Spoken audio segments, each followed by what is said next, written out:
Welcome to the deep dive. Today we're exploring one of the most unpredictable figures in the entire biblical narrative, Samson. Absolutely. And we're jumping right into Judges chapter 14, where things get, well, they get messy right away. They really do.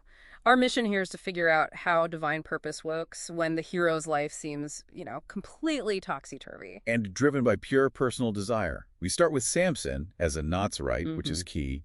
He's supposed to be set apart for God, strict rules. Right, no haircuts, no wine, no touching the dead. And then he goes down to Timnah, sees a Philistine woman, and just immediately tells his parents. I like that woman. Get her for me. Exactly, just like that. And his parents are, you can imagine, horrified. An uncircumcised Philistine, not an Israelite. And there's no struggle mentioned, no moment of reflection in the text. It's just pure, raw instinct. I want her. Which brings up the whole political situation. So to be clear, the Philistines weren't just neighbors, they were ruling Israel at this point, correct? That is the critical context. These sea people, as they're sometimes called, had settled in Canaan and were dominant. They had a league of 5 major cities, the Pentapolis. Including places like Gaza, which is obviously still a major name today. Yes, Yeah. Gaza, Ashdod, Ashkelon.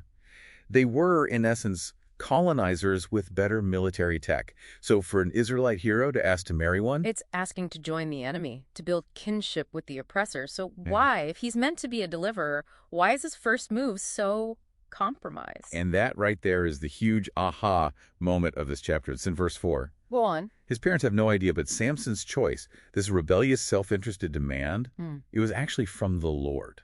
Wait, from the Lord, how? God was using it, using Samson's desire to find an occasion to strike at the Philistines. His personal want was the build-up for a divine plan. Wow.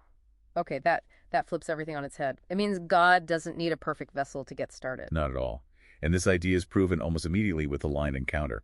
Right, so he's on his way to Timnah to get this woman his parents don't approve of, and suddenly a lion roars at him. And let's be clear, lions back then were the top predator, the apex predator. Think like a Siberian tiger in its own environment. This is a serious, deadly threat. They were eventually hunted out around the time of the Crusades, but at this point, real danger. A huge danger. And Samson has no weapon. He's just walking through a vineyard. And he tears it apart with his bare hands like you'd tear apart a young goat. But why can he do that? The text is so specific here. It's because the Spirit of the Lord came mightily upon him. So the power shows up. It shows up right when he's on this path, driven purely by his own personal desire. Exactly. He's not in the temple. He's not praying. He's heading toward the enemy, doing what he wants. And that's when the Spirit empowers him. So if we connect all these dots, what does that really tell us? I think it reveals that God doesn't wait for us to have it all figured out. He doesn't need perfect obedience or some grand strategic plan. Samson's messy, topsy-turvy path was still the one the Spirit used to start chipping away at the Philistine rule. The Spirit meets you where you are, not where you think you should be.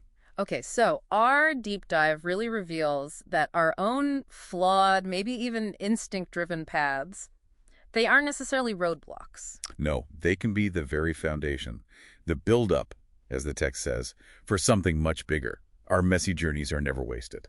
That leaves a final provocative thought for you to take away. What lions are on your path right now that the Spirit might be ready to help you face? Even if you're only on that path because, like Samson, you simply started out because you like it. Something to think about.